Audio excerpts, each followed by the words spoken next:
আজকের লেকচারের টপিক হচ্ছে বর্তমান প্রেক্ষাপটের নিরিখে 5টি মৌলিক নসিহত যেগুলো একজন মুসলিমের জীবনে খুবই গুরুত্বপূর্ণ প্রভাব বিস্তার করবে ইনশাআল্লাহ। আল্লাহ পাক আমাদের সবাইকে আলোচনা শুনে বুঝে আমল করার তৌফিক দান করুন। সর্বপ্রথম আল্লাহ পাক আমাকে আমল করার তৌফিক দান করুন, অতঃপর আপনাদের সবাইকে তৌফিক দান। আল্লাহ সুবহানাহু ওয়া তাআলা আমাদেরকে খেলার ছলে সৃষ্টি করেন নাই, তাই করেছেন কি? আল্লাহ সুবহানাহু ওয়া তাআলা এই পুরো মহাবিশ্ব, আসমান জমিন, সাত আকাশ, এই পৃথিবী, জিন ও মানব জাতি, এই সব কিছুই একটা মহৎ বিশাল উদ্দেশ্যকে সামনে রেখে সৃষ্টি করেছে। আল্লাহ পাক কিন্তু খেলার ছলে এগুলো সৃষ্টি করেন নাই। আপনারা একটু আমার সাথে মনোযোগ দিবেন, তাহলে আলোচনা করে মজা পাওয়া যাবে ইনশাআল্লাহ। খেলার ছলে আল্লাহ পাক কোনো কিছু সৃষ্টি করেন নাই। উদ্দেশ্যটা কি? উদ্দেশ্য হচ্ছে আল্লাহ পাক বলছেন সূরা মুলকের মধ্যে। কোন সূরা? সূরা মুলক। আমরা রাতের বেলা তেলাওয়াত করার অভ্যাস করব ইনশাআল্লাহ। এটা গুরুত্বপূর্ণ আমল এবং সুন্নাহ। এই সূরার প্রথম দিকে আল্লাহ পাক বলেছেন আল্লাযী খালাকাল মাউতা ওয়াল হায়াতা লিয়াবলুয়াকুম আইয়ুকুম আহসানু আমালা। লিয়াবলুয়াকুম আইয়ুকুম আহসানু আমালা। আল্লাহ পাক এই জীবন মৃত্যু মানে পুরো বিষয়গুলো সৃষ্টি করেছেন একটা উদ্দেশ্যে। উদ্দেশ্যটা হচ্ছে লিয়াবলুয়াকুম আইয়ুকুম আহসানু আমালা। আল্লাহ পাক দেখতে চান আমাদের মধ্যে আমলে শ্রেষ্ঠকে। আল্লাহ পাক দেখতে চান আমাদের মধ্যে আমলে আহসানকে। আহসান শব্দটা কি? আহসান। হাসান মানে হলো উত্তম, আহসান মানে সবচেয়ে উত্তম, কবির মানে হলো বড়, আকবার মানে কি বলেন? সবচেয়ে বড়, সগীর মানে ছোট, আসগর মানে সবচেয়ে ছোট। তো এখানে যে শব্দটা ব্যবহার করা হয়েছে এটাকে আমরা আরবি ব্যাকরণের ভাষায় বলি ইসমে তাফজিল, আর ইংরেজিতে বলি সুপারলেটিভ ফর্ম। কি ফর্মস? সুপারলেটিভ তো বোঝেন, যেটা দিয়ে সর্বোচ্চটা বোঝায়। এখানে হাসান এর সুপারলেটিভ হচ্ছে আহসান। আল্লাহ পাক দেখতে চান এই দুনিয়াতে আমরা আমলে আহসানকে। সুবহানাল্লাহ। আল্লাহ পাক দেখতে চান না গরু খাওয়া মুসলিমকে। আল্লাহ পাক দেখতে চান না জুমার দিনে কে নামাজ পড়তে আসে। আল্লাহ পাক দেখতে চান না ঈদের দিনে কারা নামাজ পড়তে আসে, রমজান মাস আসলে কারা মুসল্লি হয়। আল্লাহ পাক এটা দেখতে চান। আল্লাহ পাক কি দেখতে চান? আমলে আহসান। আহসান হতে হলে কি গতানুগতিক মুসলিম হলে চলবে, না শক্ত মুসলিম হতে হবে? কোনটা? মুসলিম এখন বাংলাদেশে মোটামুটি দুই প্রকার। একটা হচ্ছে সুবিধাবাদী মুসলিম, আর একটা হচ্ছে প্রকৃত মুসলিম। সুবিধাবাদী মুসলিম কেমন? নামাজও পড়বো, সুদও খাবো, আমি যাকাতও দিব, এদিকে ঘুষও নিব। ধরেন যে বছর বছর হজ ওমরা করলাম, আবার অন্যের সম্পদ আত্মসাৎ করছি, মানুষের উপর জুলুম করছি। মানে যে অংশটুকু পালন করতে আমার কোনো সমস্যা নাই, ওই অংশটুকু আমরা পালন করতে কোনো সমস্যা মনে করি না। আর যে অংশগুলো পালন করলে আমার দুনিয়ার ক্ষতি হয়, দুনিয়ার স্বার্থ ক্ষুণ্ণ হয়, সেগুলো আমরা পালন করতে চাই না। এই ধরনের মুসলিমদেরকে কি বলে? সুবিধাবাদী মুসলিম। ইংরেজি একটা সুন্দর শব্দ আছে, শব্দটা হলো Protestant version of Islam. Protestant version of Islam. ওই যে প্রোটেস্ট্যান্ট খ্রিস্টান আছে, প্রোটেস্ট্যান্ট খ্রিস্টান, ওই রকম প্রোটেস্ট্যান্ট মুসলিম মানে সুবিধাবাদী মুসলিম। তো সুবিধাবাদী মুসলিমদের জন্য কি জান্নাত? মুসলিম কাকে বলে? মুসলিমের সবচেয়ে সেরা এক্সাম্পল আল্লাহ পাক কোরআনে যেগুলো দিয়েছেন তারা হচ্ছেন নবীগণ। তারা কারা? এবং সর্বশ্রেষ্ঠ নবীকে মুহাম্মদ রাসূলুল্লাহ সাল্লাল্লাহু আলাইহি ওয়াসাল্লাম। সেই সর্বশ্রেষ্ঠ নবী মুহাম্মদ সাল্লাল্লাহু আলাইহি ওয়াসাল্লামকে আল্লাহ পাক একজন নবীর দৃষ্টান্ত দিয়ে মুসলিম হওয়ার কথা বলছেন, মানে মুসলিম হওয়ার উৎসাহ দিচ্ছেন। কিভাবে? সেই নবীর নাম হচ্ছে ইব্রাহিম আলাইহিস সালাম। আল্লাহ পাক সূরা বাকারা পড়ে দেখবেন, শুরুর দিকে আছে, প্রথম পারার একদম শেষের দিকে। আল্লাহ পাক বলছেন বা'দা আউযু বিল্লাহি মিনাশ শাইতানির রাজীম ইয ক্বালা লাহু রাব্বুহু আসলিম। হে নবী মুহাম্মদ সাল্লাল্লাহু আলাইহি ওয়াসাল্লাম, যখনই আমি আল্লাহ ইব্রাহিমকে বলেছিলাম আত্মসমর্পণ করো, বুঝুন কথাটা, যখনই আমি আল্লাহ ইব্রাহিমকে বলেছিলাম আত্মসমর্পণ করো, ক্বালা, ইব্রাহিম বলেছিল আলাইহিস সালাম, আসলামতু লিরাব্বিল আলামিন, আমি জগৎ সমূহের প্রতিপালকের নিকটে কি করলাম? আত্মসমর্পণ করলাম। এটা কেমন ছিল আত্মসমর্পণ? আল্লাহ পাক বলেছেন, তোমার স্ত্রী এবং সন্তানকে রেখে আসো। কোথায়? কোথায়? জনমানব শূন্য জায়গায়। তখন কাবা ঘর নির্মাণ হয় নাই, সেখানে খাবারও নাই, পানিও নাই। ইব্রাহিম আলাইহিস সালামকে বলেছিলেন যে আল্লাহ, আপনার এই আদেশের পিছনে যুক্তি কি, দর্শন কি, বিজ্ঞান কি? বলেন তো দেখি। ইব্রাহিম আলাইহিস সালাম কি আঙ্গুল তুলেছিলেন আল্লাহ পাকের আদেশের উপরে? এটা হলো মুসলিম।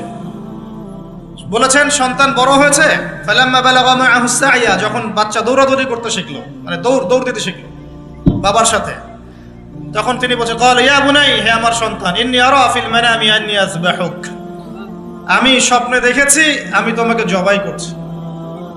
ফানজুর মাযা তারা, তোমার কি রায় আমাকে বলো। সন্তান ইসমাঈল বলছেন, ইয়া বাতি, হে আমার বাবা, ইফআল মা তুমার, আপনাকে যে আদেশ করা হয়েছে আপনি তাই করুন। সাতাজিদুনি ইনশাআল্লাহু মিনাস সাবিরিন, ইনশাআল্লাহ আপনি আমাকে ধৈর্যশীল পাবেন। এই যে বাবা ছেলে, এটা হলো মুসলিম, এটা হলো ইসলাম। ইয ক্বালা লাহু রাব্বুহু আসলিম, আল্লাহ যখন তাকে বলেছেন আত্মসমর্পণ করো, ব্যাস তিনি বিনা বাক্য ব্যয়ে আল্লাহ পাকের হুকুমের সামনে মাথা পেতে দিয়েছেন। এর নাম হলো কি? এখন বলেন, এই মানদণ্ডে আমরা কতজন মুসলিম আছি? এখন নামাজের বৈজ্ঞানিক ব্যাখ্যা খোঁজে মানুষ, এখন রোজার বৈজ্ঞানিক ব্যাখ্যা খোঁজে, যাকাতের অর্থনৈতিক ব্যাখ্যা খুঁজি। ব্যাখ্যা তো আছে, আছে না নাই? এই ব্যাখ্যা আমার না জানলেও চলবে। ব্যাখ্যা আছে, ব্যাখ্যা মিলতে পারে, আবার আমার মানে সংকীর্ণ বুদ্ধিতে নাও আসতে পারে। তো আল্লাহ পাক হুকুম করেছেন, ব্যাস যথেষ্ট আমার জন্য। আল্লাহ পাক হুকুম করেছেন তাওহীদ শিখতে হবে, শিখব। আল্লাহ হুকুম করেছেন 5 ওয়াক্ত সালাত পড়তে হবে, পড়তে হবে। আল্লাহ পাক হুকুম করেছেন যদি আমাদের নেশাব পরিমাণ সম্পদ হয় যাকাত দিতে হবে, ব্যাস দিতে হবে। আল্লাহ পাক মা বোনদেরকে হুকুম করেছেন বালেগা হয়ে গেলে কি করবে? বালেগা হওয়ার আগেও পর্দা করার সিস্টেম আছে, মানে চর্চা করতে হবে। মা বোনদেরকে পর্দা করতে বলেছেন, ব্যাস পর্দা করতে হবে। আল্লাহ পাক বলেছেন সামর্থ্য হয়ে গেলে হজ করো। আল্লাহ পাক আমাকে আপনাদের সবাইকে হজ করার তৌফিক দান করুন, হজ করবে। আল্লাহ পাক বলেছেন যেখানে জুলুম হচ্ছে একে প্রতিহত করো, করতে হবে। প্রতিহত করার অর্থ এই নয়। প্রতিহত করার অর্থ কি? প্রতিহত করার কয়েকটা অর্থ থাকে। সামর্থ্য থাকলে হাত দিয়ে, সামর্থ্য থাকলে কি দিয়ে? আপনার কি সে সামর্থ্য আছে? ব্যাস নাই। ওয়াইল্লাম ইয়াস্তাতি, যদি না পারো, ফাবি কি লিসানিহি, ফাবি লিসানিহি, জবান দিয়ে কথা বলেন। আপনার কথা বলার স্বাধীনতা নাই? আছে তো? সত্যি আছে? মাশাআল্লাহ। আচ্ছা, তাহলে জবান দিয়ে বলবেন। তাহলে কি বলবেন? জবান দিয়ে বলবেন, যতদূর পারেন বলবেন। আর ওয়াইল্লাম ইয়াস্তাতি, যদি এটাও করতে না পারো তাহলে ফাবি কলবিহি, অন্তর থেকে ঘৃণা করো। ঘৃণা কি আছে? লিযালিকা আদওয়াফু মিনাল ঈমান, এটা হলো ঈমানের সবচেয়ে নিচু অংশ। এরপরে ঈমানের কোনো অংশ নাই। মানে অন্যায়, অবিচার, জুলুম, পাপাচার দেখেও যাদের মনের মধ্যে ঘৃণাও আসছে না, আমরা আর মুমিন নাই। সত্যি কথায়, এটাই সত্য কথা। আমরা মানি আর না মানি, আল্লাহ পাকের শাস্তি আসার আগেই তওবা করে ফিরে আসা উচিত। আল্লাহ পাক তৌফিক দান করুন। তো ইসলাম বোঝাচ্ছিলাম যে দেখুন, যখন আল্লাহ পাকের যে হুকুম চলে আসবে তার সামনে আত্মসমর্পণ করার নাম কি? ব্যাস এই হলো ইসলাম। এখন বলেন, সত্যিকার অর্থে আমাদের সমাজে এই সুবিধাবাদী মুসলিমদের সংখ্যা বেশি না প্রকৃত মুসলিমদের সংখ্যা বেশি? আল্লাহ পাক বলেছেন আমাদেরকে প্রকৃত মুসলিম হতে। আল্লাহ পাক দেখতে চান, এই সৃষ্টির উদ্দেশ্য কি? আল্লাহ দেখতে চান সবচেয়ে শ্রেষ্ঠ মুসলিম কারা। সুবহানাল্লাহ, সুবহানাল্লাহ। আল্লাহ পাক আমাদেরকে শ্রেষ্ঠ মুসলিম হওয়ার তৌফিক দান। এখন এই কাজটা তো সহজ না। কাজটা কি সহজ? কাজটা কিন্তু এত সহজ না। তো কাজটাকে সহজ করার জন্য আমরা আল্লাহর তৌফিক কামনা করি। আল্লাহ পাক আমাদের সবাইকে তৌফিক দান করুন। সর্বপ্রথম আল্লাহ পাক আমাদেরকে দান করুন আল্লাহ পাকের রহমত। আল্লাহ পাক আমাদেরকে দান করুন আল্লাহ পাকের মারেফত, আল্লাহ পাকের দ্বীনের বুঝ, নেক হায়াতের মধ্যে বরকত এবং সঠিক বেঠিক ভালো মন্দ বোঝার ক্ষমতা। এবং হক চিনে গেলে তার উপর অটল থাকার তৌফিক আল্লাহ পাক আমাদের সবাইকে এগুলো দান করুন। এখন আজকের যে কথাটা বলতে চাচ্ছি যে আমরা যদি আমাদের জীবনটা কাজে লাগিয়ে আল্লাহ পাকের রেজামন্দি হাসিল করতে চাই, সমকালীন ফিতনাময় প্রেক্ষাপটটা আরো কঠিন বেশি। আগের প্রেক্ষাপটটা যতটা কঠিন ছিল, আস্তে আস্তে প্রেক্ষাপট কি হচ্ছে, আরো কঠিন হচ্ছে। যেমন পুরো বিশ্বের ক্ষমতা একসময় মুসলিমদের হাতে ছিল, এখন আছে কি? পুরো বিশ্বের অর্থনৈতিক চালিকা শক্তি একসময় মুসলিমদের হাতে ছিল, এখন কি আছে? পুরো বিশ্বের আপনার বিজ্ঞান প্রযুক্তি বলেন, সামরিক বিষয়গুলো বলেন, সেনাবাহিনী বলেন, হ্যাঁ, রাষ্ট্রীয় কাঠামো বলেন, খেলাফা বলেন, যত বড় বড় কথা শব্দগুলো, এগুলো একসময় মুসলিমদের হাতে ছিল। কাদের হাতে ছিল? এখন কি পুরো বিশ্বের কন্ট্রোল মুসলিমদের হাতে আছে? পুরো বিশ্বের অর্থনৈতিক কন্ট্রোল আছে? পুরো বিশ্বের পলিটিক্যাল কন্ট্রোল, পুরো বিশ্বের এই যে বড় বড় অস্ত্রশস্ত্রগুলো মুসলিমদের হাতে আছে? মিডিয়াগুলা, প্রযুক্তি। তো এখন প্রেক্ষাপট তাহলে আরো বেশি জটিল। তার উপরে আবার সামাজিক ফিতনা আছে, বেপর্দার ফিতনা আছে, সমকামিতা আছে, পর্নোগ্রাফি আছে, জুয়া আছে, কিশোর গ্যাং আছে, মাদকাসক্তের সয়লাভ আছে, বেপর্দা নারীদের সয়লাভ আছে না? মিডিয়ার প্রোপাগান্ডা আছে, জুলুম আছে, কত কি আছে। এই সব কিছু মিলায় এই যুগে তো চলা আরো কঠিন কিনা, এই যুগে চ্যালেঞ্জটা আরো কঠিন কিনা। এজন্যই এরকম একটা যুগের কথা বলে নবী সাল্লাল্লাহু আলাইহি ওয়াসাল্লাম সুসংবাদ দিয়েছেন আমাদেরকে। কি সুসংবাদ? নবীজি বলছেন, ইন্না মিন ওয়ারাকুম জামানা সাবরিন, বলেন সাল্লাল্লাহু আলাইহি ওয়াসাল্লাম, তোমাদের সামনে একটা কঠিন সময় আসছে, কঠিন সময়। উদাহরণ দিতে গিয়ে নবীজি বলছেন সময়টা এমন কঠিন যে হাতের মধ্যে আগুন ধরাটা যতটা কঠিন, হাতে ঈমান ধরে রাখা অত কঠিন হবে। আগুন ধরা কঠিন না সহজ? আগুন ধরা কঠিন না সহজ? নিঃসন্দেহে কঠিন। তাহলে ঈমান ধরে রাখাটাও হবে ওই রকম কঠিন। তার মানে বুঝতে পারছি এখন আমরা যারা ঈমান নিয়ে চলাফেরা করার দাবি করছি কিন্তু ওই রকম হিট ফিল করছি না, তাহলে ঈমানেও সমস্যা নাকি? আচ্ছা, নবীজি বলছে সুসংবাদ হচ্ছে ওই জামানাতে যদি তোমরা আমার সুন্নতের উপরে অটল থাকতে পারো, ভালো করে শোনেন দিনী ভাইরা, ওইরকম ফিতনাময় পরিবেশে কঠিন জামানায় যদি তোমরা আমার সুন্নত, আমার আদর্শের উপরে অটল থাকতে পারো, আল্লাহ পাক তোমাদেরকে 50 জন শহীদ সাহাবীর নেকি দিবেন। তাহলে আমাদের তো পথ পেয়ে গেলাম, আমরা কি এই সমাজ থেকে এখন পালিয়ে যাব? এখানে থেকেই পরিবর্তনের চেষ্টা করবো। কোনটা? ব্যাস, আমাদের কাজও পেয়ে গেলাম। এখন এই পুরো কাজ, নিজে আমল করা, দিন শেখা, পরিবার, সমাজ, দিনের দাওয়াত, এই সব কিছুকে একসাথে রেখে, সামনে রেখে মোটামুটি ভাবে 5টা কাজ আমাদেরকে করতে হবে। রাজি আছেন ইনশাআল্লাহ? কয়টা কাজ করবো ভাই? আসলে বললে অনেক বলা যায়, কিন্তু এতগুলো আপনি মনে রাখতে পারবেন না। আর আমি একটা জিনিস আপনাদেরকে বলে দেই যে একদিনের ওয়াজ মাহফিল দিয়ে দিন কায়েম হবে না। কথা বুঝতে পারছেন? এই যে ওয়াজ হলো, আয়োজন হলো, আপনারা আসলেন, লেকচার শুনলেন, আমি আসলাম 8 ঘন্টা জার্নি করে, আবার 8 ঘন্টা জার্নি করে গেলাম, 1-1.5 ঘন্টা আলোচনা করলাম, এটাই সব কিছু না। এখানে আপনাদের নিবেদিত প্রাণ কিছু ভাই তৈরি করতে হবে, যারা এখানে দিনের মেহনত করবেন, দাওয়াতের মেহনত করবেন, শিক্ষা প্রতিষ্ঠান করে তুলবেন, একটা কমিউনিটি করে তুলবেন, এক কথা একটা ইসলামী কমিউনিটি করে তুলবেন। এটা না হওয়া পর্যন্ত একদিনের মাহফিল দিয়ে কিচ্ছু হবে না। তা আপনারা কি একদিনের মাহফিল করতে চান, না দিনের দাওয়াতের কাজ সারা জীবন করতে চান? কোনটা? আল্লাহ কবুল করুন।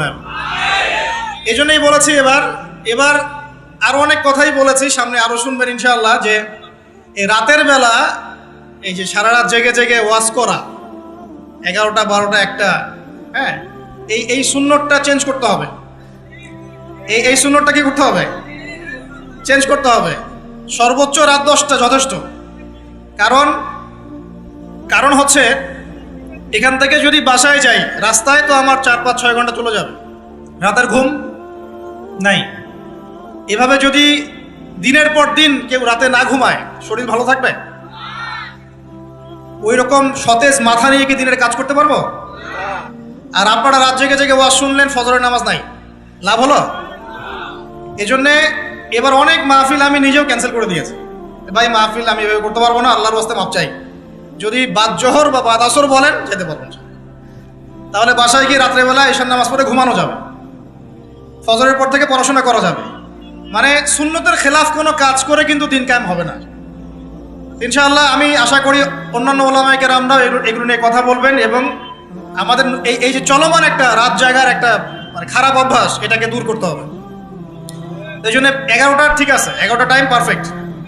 তা আমরা ওই 5টা বিষয় শিখবো ইনশাআল্লাহ। তার আগে বলছিলাম একদিনের ওয়াজ দিয়ে কিচ্ছু হবে না, আপনাদের মধ্যে কিছু নিবেদিত প্রাণ মানুষ তৈরি করতে হবে। প্রত্যেকটা জায়গায় একটা করে দারুল ইলম মানে জ্ঞানের মার্কাজ দরকার। কিসের দরকার? এখানে মসজিদ, মাদ্রাসা, ঈদগাহ সব মিলে একটা ক্যাম্পাস থাকতে হবে। এখান থেকে দিনই ইলম শেখানো হবে, ছেলে মেয়েদেরকে দিন শিক্ষা দেওয়া হবে, মা বোনদের জন্য দিন শেখার ব্যবস্থা থাকবে, জেনারেল শিক্ষিত ভাইদের জন্য কোর্স থাকবে, দাওয়াতের মেহনত থাকবে। এভাবে যখন একটা কমিউনিটি গড়ে উঠবে তখন বাংলাদেশের মধ্যে আরো আমূল পরিবর্তন আসবে ইনশাআল্লাহ। আল্লাহ পাক আমাদের সবাইকে এই কথাগুলো বোঝার তৌফিক দান। তো কথা বললে ভাই অনেক কথা বলা যায়, মোটা দাগে 5টা আমাদের কর্তব্য এখন আল্লাহ পাক আমাদের সবাইকে করার তৌফিক দান করুন। এক নাম্বার হচ্ছে দুনিয়ায় সফল হতে, পরকালে আল্লাহ রেজামন্দি হাসিল করতে এবং দ্বীন ইসলামকে আল্লাহর জমিনে বিজয়ী করতে সর্বপ্রথম আমাদের ঐক্যবদ্ধভাবে যে কাজটা করতে হবে সেটা হলো আল্লাহর দ্বীনের জ্ঞান শেখা, আল্লাহর দ্বীনের ইলম অর্জন করা। একদম মুখস্থ করে নেন আজকের লেকচার। কি অর্জন করা? ইলম অর্জন করা, দ্বীনি ইলম অর্জন করা। আপনি দুনিয়াবি ইলমে ডক্টর, ইঞ্জিনিয়ার, পাইলট, ব্যারিস্টার, জজ যাই হন, দ্বীনি ইলম অর্জন করতে হবে। আপনি যেই হন না কেন, যে কেউ হন না কেন, দ্বীনি ইলম আপনাকে অর্জন করতে হবে। কতটুকু অর্জন করতে হবে? কতটুকু?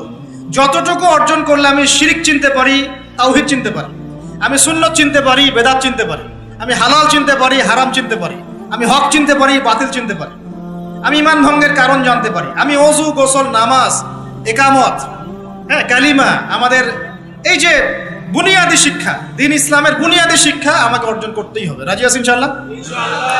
বাংলাদেশের বহু মানুষ নামাজ ঠিক মতো পড়তে জানে না, বহু মানুষ ওযু করতে জানে না, বহু মানুষ ইস্তেনজাও করতে জানে না, আর বহু মানুষ কোরআন তেলাওয়াতও করতে জানে না। কোরআন তেলাওয়াত বিশুদ্ধ করে না শিখলে আপনি আজান দিতে পারবেন না, ইকামত দিতে পারবেন না। আপনি নামাজে দাঁড়িয়ে আল্লাহু আকবার বলে সানা পড়তে, সূরা ফাতিহা পড়তে, আরেকটা সূরা মেলাতে, রুকুর তাসবিহ, সিজদার তাসবিহ, তাশাহুদ, দুরুদ, মাসুরা এগুলো শুদ্ধ করে পড়তে পারবেন। আর শুদ্ধ করে যদি না পড়েন অর্থ বিকৃত হয়ে যাবে প্রচুর। মানে আমরা তো নামাজকে কি যে বানিয়ে ফেলেছি, আল্লাহ মাফ করুন, সুবহানাল্লাহ। মানে নতুন নতুন কত শব্দ বের করে ফেলেছি নামাজের মধ্যে। আর কি একটু অর্থের পার্থক্যের কারণে ঈমান কুফরের মতো অবস্থা চলে আসতে পারে। বিশুদ্ধ করে তাজবিদ সহকারে কোরআন তেলাওয়াত করা শিখতে হবে প্রথমে আপনাকে। মাদ্রাসায় যেতে হলে যাবেন, মক্তবে যেতে হলে যাবেন, প্রয়োজনে টিচারকে বাসায় নিয়ে এসে যদি পড়তে পারেন পড়েন, যেভাবে হোক আপনাকে কোরআন তেলাওয়াত শিখতেই হবে। আল্লাহ পাক তৌফিক দান। আমরা নামাজের মধ্যেই বলছি আলহামদুলিল্লাহ, আলহামদুলিল্লাহ রাব্বিল আলামিন। কি এটা? এটা কি পড়লেন মন্ত্র? আলহামদুলিল্লাহ রাব্বিল আলামিন এটা কি? আলহামদুলিল্লাহ। এই যে আলহামদু শব্দটা সঠিক করে উচ্চারণ করতে পারছেন অনেক। আলহামদু মানে সমস্ত প্রশংসা আল্লাহর জন্য। আলহামদুলিল্লাহ সমস্ত প্রশংসা। আলহামদুলিল্লাহ কি? আলহামদুলিল্লাহ মানে সমস্ত নিন্দা আল্লাহর জন্য। নাউজুবিল্লাহ। আমার কথা কি বিশ্বাস করছেন না? ওলামায়ে কেরামকে জিজ্ঞাসা করেন। কুল হু আল্লাহু আহাদ এটা কি? কুল হু আল্লাহু আহাদ মানে কি? তো কুল মানে খাও, কুল মানে কি? কুল হু আল্লাহু আহাদ, বলুন তিনি আল্লাহ এক।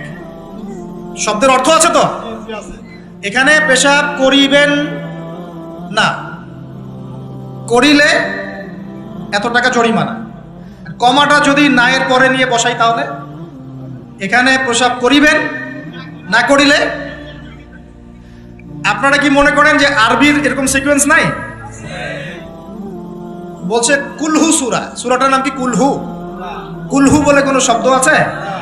কুল একটা শব্দ, হুয়া আলাদা শব্দ। কুল হুয়া আল্লাহু আহাদ, কুল হুয়াল্লাহু আহাদ। এই তো আমরা কত ভুল করি পদে পদে। সামি আল্লাহু লিমান হামিদা আছে না? সামি আল্লাহ, আল্লাহ তার কথা শোনেন। লিমান হামিদা, যে তার প্রশংসা করে, মানে যে আল্লাহর প্রশংসা করে আল্লাহ তার কথা শোনেন। এন্ড আমরা শব্দ বানিয়েছি সামি আল্লাহ হুলিমান হামিদা। তো হুলিমান হামিদা কি শব্দ? হুলিমান হামিদা বলে কোনো শব্দ আছে? সামি আল্লাহু লিমান হামিদা, সামি আল্লাহু লিমান হামিদা। তো এই যে পদে, আমি বলতে গেলে নামাজ নিয়ে রাত পার হয়ে যাবে। পদে পদে পদে পদে আল্লাহু আকবার, শব্দটা আল্লাহু আকবার, আল্লাহু আকবার বানিয়ে দেয়। আকবার, আকবার মানে কি? অনেকের আজান শুনে মনে হয় যে গিয়ে একটা পিটন লাগাই দিয়ে, একামত শুনলে মনে হয় যে একটা পিটন লাগাই দেয়। কাতকা মাতিস সালা, কাতকা মাতিস সালা, এটা আবার কি? এগুলো কি মানে এই যে এগুলো কেন হচ্ছে জানেন? একটাই কারণে, কারণ বিশুদ্ধ করে আমরা কুরআনুল কারীম তেলাওয়াত করা শিখছি না। তো দিন কায়েম করবে, দাওয়াতের কাজ, মেহনত, জিহাদ, একামতে দিন, কত বড় বড় কথা। আর বেসিক এই কোরআন তেলাওয়াত করা শেখার নাম নাই। আমরা ইয়াংদের মধ্যে একটা সমস্যা দেখছি এখন, ফ্যান্টাসি। ফ্যান্টাসি ফ্যান্টাসি মানে আগে হয়তো মানে বিপথে ছিল, হেদায়েত পেয়েছে, ইসলামের দিকে এসেছে। এখন অনেক বড় বড় স্বপ্ন, মাশাআল্লাহ, স্বপ্ন দেখা ভালো, বড় বড় স্বপ্ন, বড় বড় ইচ্ছা। অনলাইনে বসে গরম করে ফেলছে একদম, ফেসবুক গরম, ইউটিউব গরম, হ্যাঁ, ব্লগ দিয়ে ভর্তি গরম। কিন্তু বেসিক যে কোরআন তেলাওয়াতটা করা শিখবে সেটা ঠিক নয়। 3 মাস কোরআনটা তেলাওয়াত করা শিখবে একজন আলেমের কাছে নাই। একটা কোর্স লঞ্চ করে দেন 6 মাস, 6 মাস ক্লাস করবে না, প্রথমে 1 মাস ক্লাস করে পরের নাই, 5 মাস নাই। এইভাবে ভাই দিনের হয়তো সামান্য কিছু খেদমত হতে পারে, সামগ্রিক পরিসরে ইসলাম বিজয়ী হবে না। এক কথায় আমরা যদি এই যুগের আবু বকর, ওমর, ওসমান, আলী রাদিয়াল্লাহু আনহুম আজমাইন হতে না পারি, তাহলে এই যুগের সেই ইসলামী খেলাফা বাস্তবায়িত হবে না। এটা হলো মূল কথা। এই পথের প্রথম কাজটাই হচ্ছে দ্বীনি ইলম অর্জন করা। আর ইলম অর্জন করাটা আপনার জন্য কি? নফল, মুস্তাহাব, সুন্নত না ফরজ? এটা কে বলেছেন? রাসূলুল্লাহ সাল্লাল্লাহু আলাইহি ওয়াসাল্লাম বলেছেন, তালাবুল ইলমি ফরিদাতুন আলা কুল্লি মুসলিম। তালাবুল ইলম মানে জ্ঞান অর্জন করা, ফরিদা, ফরজ মানে কি? ফরজ মানে বাধ্যতামূলক। আলা কুল্লি মুসলিম, কুল্লি মানে কি? প্রত্যেক। কুল্লি মানে কি? কুল্লু মানে প্রত্যেক। প্রত্যেক মুসলমানের উপরে, প্রত্যেক মুসলমান যে মুসলমান দাবি করে নিজেকে, কালিমা করেছে, তার উপরে জ্ঞান অর্জন করা ফরজ করেছেন আল্লাহ। আপনি কোরআন তেলাওয়াত না শিখে থাকতে পারবেন না, তো এটা আপনার উপর ফরজ করা হয়েছে। নামাজ কি পড়ছেন, কি বলছেন, এটা আপনাকে শিখতে হবে, তো এটা ফরজ করা হয়েছে। আজান দেওয়া শিখতে হবে, একামত দেওয়া শিখতে হবে, ইমামতি করার যোগ্যতা অর্জন করতে হবে। এই মালয়েশিয়ার একটা ভালো জিনিস দেখলাম যে ওখানে প্রাইমারি লেভেল থেকে, মানে স্কুল লেভেল থেকেই এই মাদ্রাসা এবং মানে জেনারেল, এটা আলাদা করে করে কোনো প্যাটার্ন করা নাই, এটা একসাথেই প্যাটার্নটা করে দেয়। মানে আপনি স্কুলে ভর্তি হলে, স্থানীয় স্কুলে বা কলেজে যেভাবে তারা সিস্টেম করেছে, ইসলামের বুনিয়াদী শিক্ষাটা বাধ্যতামূলক শিখতে হবে। যে কেউ, তাদের সিভিলিয়ানদের মধ্যে যে কেউ ইমামতি করতে পারে, মাশাআল্লাহ। এটা আমাদের করা উচিত ছিল না? আমরা কি মুসলিম প্রধান দেশের অধিবাসী না? আমরা জোর দাবি জানাই যে শিক্ষা ক্ষেত্রে একটা আমূল পরিবর্তন নিয়ে আসতে হবে ইনশাআল্লাহ। একদম প্রাইমারি লেভেল থেকে ইসলামিক শিক্ষাকে আমাদের দেশে বাধ্যতামূলক করা হোক। মাদ্রাসা শিক্ষা মাদ্রাসায়, আবার সেকুলার শিক্ষাতে, এই দুদিকে চলছে। তাহলে একজন ব্যক্তি যে এই যে স্কুলে ভর্তি হলো, আপনার ছেলে এখানে 10 বছর পড়বে, এসএসসি পরীক্ষা দিবে, এইচএসসি, তারপরে অনার্স মাস্টার্স, এই 20 বছরে ইসলামটা শিখবে কি? যতটুকু শিখছে এই শিক্ষাটা তো প্র্যাকটিক্যালি প্রয়োগ করতে পারছে না। আর এই জায়গা থেকে যখন কেউ উঠে আসছে, তখন সে তো উম্মার দায়িত্ব নিতে পারছে না।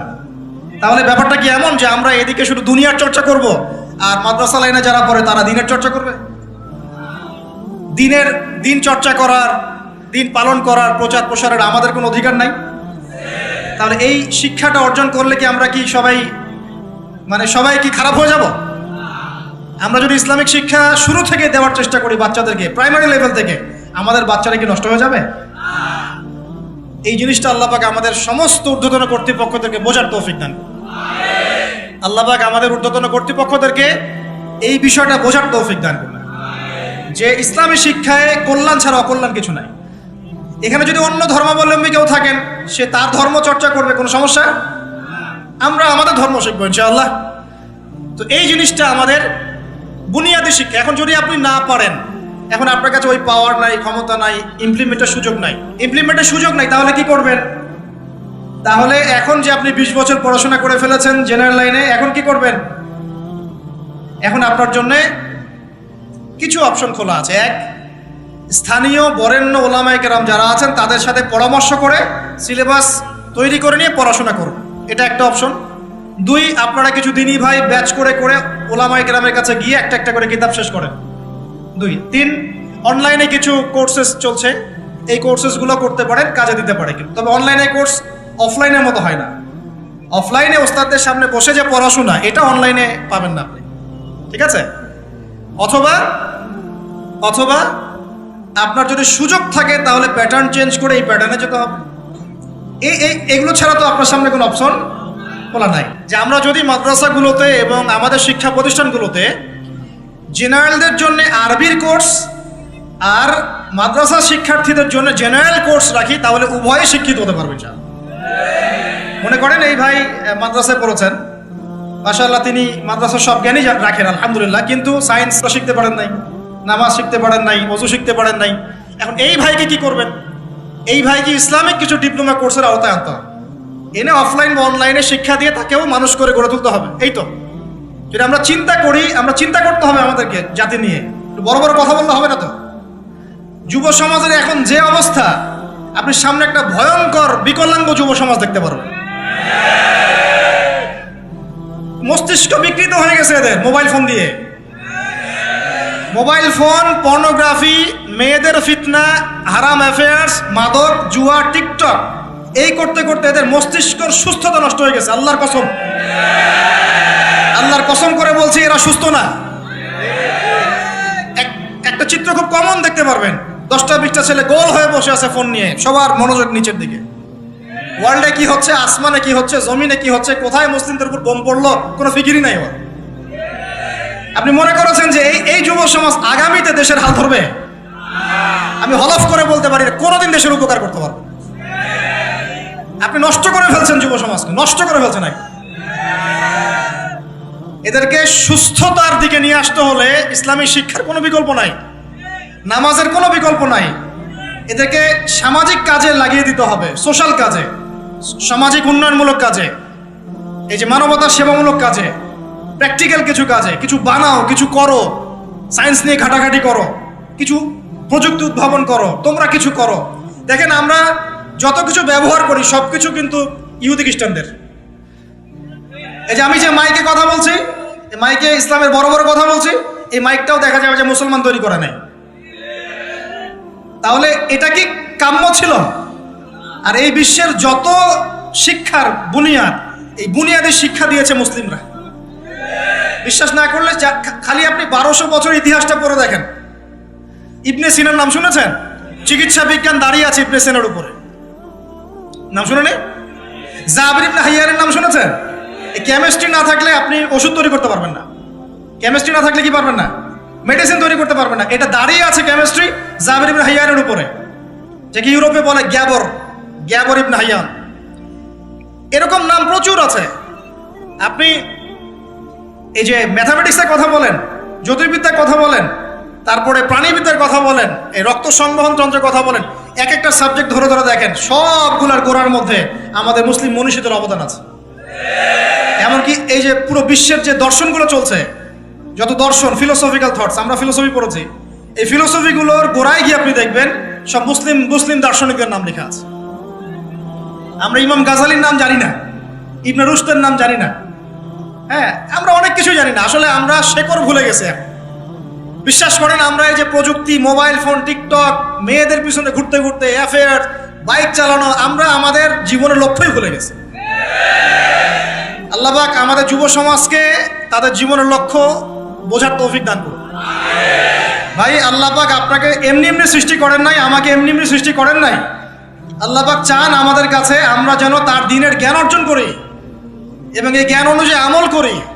এই আমলটা সমাজে ছড়িয়ে দেই, ইসলামের দাওয়াতের মেহনত ছড়িয়ে দেই, যাতে একটা সময় হলেও যেন আল্লাহর জমিন, আল্লাহর দ্বীন কায়েম হয়। এটা আল্লাহ পাক চান আমাদের কাছে। আল্লাহ পাক আমাদেরকে এই জন্য সৃষ্টি করেন নাই যে একটা মেয়ের জন্য আত্মহত্যা করে ফেলবে নাকি। একটা একটা মোবাইল ফোন একটা মেয়েকে কিনে দিয়েছেন, তার জীবন নষ্ট করে ফেলছেন। যে বাবারা মেয়েদেরকে ফোন কিনে দিয়েছেন, জীবন নষ্ট করে ফেলছেন, এবং তার মাধ্যমে আরো 10টা ছেলেরও জীবন নষ্ট করেছে। আর সত্যি কথা বলছি, এখন আমরা তো ঢাকা শহরে থাকি, মানে এখানে ছেলেদের চেয়ে মেয়েরা বেশি পথ। হ্যাঁ, খুব ভালো লাগে ওদের। কি ভালো লাগে? একটা ছেলের সাথে বাইকে করে ঘুরবে, টাকা খসাবে, এখানে ওখানে ডেট করবে, এগুলোতে খুব মজা পায়। এগুলোর জন্য কি তাকে সৃষ্টি করা হয়েছে? আপনি বলেন এই মেয়েদেরকে আপনি যখন ঘরে নিয়ে আসবেন, আমি নারী বিদ্বেষী কথা বলছি না, নারীদেরকে আমরা অনেক অনেক সম্মান করি, অনেক শ্রদ্ধা করি। আমাকে জন্ম দিয়েছেন একজন নারী, আমাকে দিনের পথে চলতে আত্মবিশ্বাস যোগায় পিছন থেকে ঘরের নারী যোগায় কি না? আমার নিজের কন্যা সন্তান আছে, আমরা মেয়ের বাবা। কিন্তু এখন যে টিকটক জেনারেশন মেয়েদেরকে আপনি তৈরি করছেন, ফোন হাতে তুলে দিয়ে ডেটিং করছে, বাইকের পিছনে ছেলের সাথে ঘুরছে, এখানে ওখানে ফ্রি ওপেন সেক্স করছে, কোনোদিন ধর্ষণের শিকার হচ্ছে, এই মেয়েদেরকে ঘরে নিয়ে আসার পরে এদের গর্ভ থেকে কি আপনি ইসমাইলের মতো সন্তান পাবেন? এদের সাথে তোমরাও দেখা যায় যে অনেক সময় প্রেম করতে ভালো লাগে, এই মেয়েদেরকে কেউ বিয়ে করবে না। এ ধরনের নারীদের সাথে মানুষ প্রেম করতে মজা পায়, কেউ সম্মান করে বিয়ে করতে চায় না। করলেও দেখবেন 2-1 বছরের মধ্যেই নাই সেই সম্পর্ক, গায়েব। তো অনেক দূর চলে আসলাম, এত দূর আসতে চাইনি, কথার পিঠে চলে আসলো যে সমস্যা হচ্ছে গোড়ায় আমরা আমাদের যুবক যুবতী, আমাদের ছেলে মেয়েদেরকে দিনই বুনিয়াদি ইসলামী শিক্ষা দিচ্ছি না। এটা শিক্ষা দেওয়ার দায়িত্ব প্রত্যেক পিতার, প্রত্যেক মাতার। সে মাদ্রাসায় পড়ুক আর জেনারেল লাইনেই পড়ুক, আপনাকে শিক্ষা নিশ্চিত করতে হবে। কিভাবে করবেন এই হেডেক এখন আপনার, আমার আর হেডেক নাই, আমি দিয়ে দিলাম হেডেক আপনাকে। এই হেডেকটা আমার মাথায় ছিল, আপনাকে দিয়ে দিলাম, আপনি চিন্তা করেন কিভাবে করবেন। এখন পারলে অফলাইনে করেন, না হলে অনলাইনে করেন। অনলাইনে আচ্ছা আলোচনা চলে আসছে, একটা কথা বলে দিই, অনলাইনে অনেক রকম কোর্সেস চলছে। তবে আমি নিয়াত করেছি ইনশাআল্লাহ, আমি আরো কয়েকজন ওলামায়ে কেরামদের সাথে পরামর্শ করেছি এবং এখনো করে যাচ্ছি। কমপক্ষে বরেণ্য 8 থেকে 10 জন স্কলার বা আলেমদেরকে নিয়ে অনলাইনে ইনশাআল্লাহ আমরা একটা মাদ্রাসা খুলবো ইনশাআল্লাহ। এটা অফলাইন না, অনলাইন মাদ্রাসা। আমি নাম দিয়েছি তহা জিন্নুরাইন ইসলামিক অনলাইন মাদ্রাসা। আমি দোয়া করি আল্লাহর কাছে, আল্লাহ পাক যেন এই মাদ্রাসাকে কবুল করেন, এর ওসিলা করে আল্লাহ পাক লক্ষ লক্ষ কোটি কোটি যুবককে দ্বীনের জ্ঞান শেখার তৌফিক দান করেন, যুবতীদেরকে দান করেন, আমাদের ছোট ছোট সোনামণিদেরকে দান করেন। যারা অফলাইনে দিন শিখতে পারছে না, আল্লাহ যেন অনলাইনে শেখার তৌফিক দান করেন। তো এখানে বেশ কয়েকটা লেভেলে বেশ কয়েকটা কোর্স লঞ্চ করা হবে ইনশাআল্লাহ। যেমন বাচ্চাদের জন্য বুনিয়াদি নুরানি কোর্স। আপনার বাচ্চা আছে ছোট, 4 বছর 5 বছর বয়স, ভর্তি করায় দিলেন, নুরানি কোর্স করবে, কোরআন তেলাওয়াত করা শিখবে। এরপরে একটা হিপসের কোর্স, আপনি অনলাইনেই হিপস করবেন। যাদের বয়স 10 বছর হয়ে গেছে, 12 বছর 15 বছর, অনলাইন হিপস করবেন। আপনি চলে আপনার বয়স যদি 30-40 হয়, আপনিও করতে পারবেন, বা আপনার ব্যাচটা আলাদা হবে। এরপরে হচ্ছে আমাদের জেনারেল ভাইদের জন্য, জেনারেল শিক্ষিত দিনী ভাইদের জন্য ইসলামিক ডিপ্লোমা কোর্স। এটা কেমন? এখানে 4-5টা লেভেল থাকবে। লেভেল 1 মনে করেন, এখানে আপনার বুনিয়াদি জিনিস, আপনার আকীদা, আপনার কোরআন তেলাওয়াতের জ্ঞান, আপনার দৈনন্দিন জিকির আজগার, নামাজ, আপনার হাদিসের মধ্যে ফয়জুল কালামের মতো বই, ঠিক আছে, ইসলামের ইতিহাস, তারপরে ফিকহের মধ্যে ফিকহুল মুয়াসসার, এই ধরনের বই। মানে প্রাথমিক বুনিয়াদি যে জ্ঞানটুকু মাদ্রাসা দেওয়া হয়, এটা ইনশাল্লাহ শিখবেন। এটা শেষ করার পরে যাবেন লেভেল 2। লেভেল 2তে গিয়ে আরও হাই ক্লাস কিছু বই পাবেন, ওখানে আরও কিছু সাবজেক্ট অ্যাড হবে, ইসলামিক পরিবার, ইসলামিক অর্থনীতি, ঠিক আছে, ইসলামিক জিওপলিটিক্স, এসক্যাটোলজি, এরকম কিছু সাবজেক্ট আসবে ইনশাল্লাহ। এটা দিয়ে আবার কপি করে সবাই বানানো শুরু করে দিয়েন না, আমি তো বলে দিচ্ছি আর কি। আর বানালেও আলহামদুলিল্লাহ কোনো সমস্যা নাই, এটাও দিনের খেদমত হবে ইনশাল্লাহ। একজনকে দেখে যদি আরো 10 জন শেখে, সমস্যা কোনো সমস্যা? এভাবে লেভেল 3তে গিয়ে আপনি মাদ্রাসায় যেগুলো নাহু, হেদায়েতুন নাহু, হেদায়া কুদুরি, এই ধরনের বইগুলো পড়ানো হয়, এগুলো শিখবেন ইনশাআল্লাহ। শেষ লেভেলে গিয়ে আপনি জালালাইনের মতো তাফসীর শিখবেন ইনশাআল্লাহ। মানে একজন মৌলানা সাহেব, মৌলানা সাহেব বলতে বোঝাচ্ছি, আমি তো আপনাকে ফকিহ বা মুফতি বা মুহাদ্দিস এরকম লেভেলের কথা বলছি না। একজন আলেম, একজন জাননেওয়ালা বুঝওয়ালা মানুষ যতটুকু দিনের জ্ঞান অর্জন করেন, ইনশাআল্লাহ এই জ্ঞানটুকু আপনি লেভেল 1, 2, 3, 4, 5 এভাবে আপনি অর্জন করবেন ইনশাআল্লাহ। এভাবে যদি আমরা পুরো বাংলা ভাষাভাষীদের মধ্যে পুরো ওয়ার্ল্ড ওয়াইড এটাকে ছড়াতে পারি, ইনশাআল্লাহ আগামী 5 বছরের মধ্যে আমরা আশাবাদী কমপক্ষে 1 লক্ষ মানুষ তো দিন শিখবেন ইনশাআল্লাহ। আল্লাহ পাক আমাদেরকে তৌফিক দান করুন। এবং এগুলো হবে খুব স্বল্প মেয়াদি, 6 মাস, 4 মাস, 6 মাস এরকম কোর্স, যাতে আপনি বিরক্ত না হন। কারণ আমি অভিজ্ঞতা থেকে দেখেছি 1 বছরের কোর্স মানুষ করতে চায় না। দিনী বোনদের জন্য কোর্স থাকবে এবং দিনী বোনদের ক্লাস নেবেন মহিলা টিচাররা ইনশাআল্লাহ। দিনী বোনদের ক্লাস নেবেন মহিলা টিচাররা ইনশাআল্লাহ। যদি কেউ প্যারেন্টিং নিয়ে কোর্স করতে চান, প্যারেন্টিং কোর্স থাকবে, সন্তান প্রতিপালন। যদি কেউ পরিবার নিয়ে কোর্স করতে চান, ফ্যামিলি ডেভেলপমেন্ট কোর্স থাকবে। ইসলামিক ইকোনমিক্স নিয়ে কোর্স করতে চান, ইসলামিক ইকোনমিক্সের কোর্স থাকবে। ইসলামিক ফাইন্যান্স শিখতে চান, সেটা থাকবে ইনশাআল্লাহ।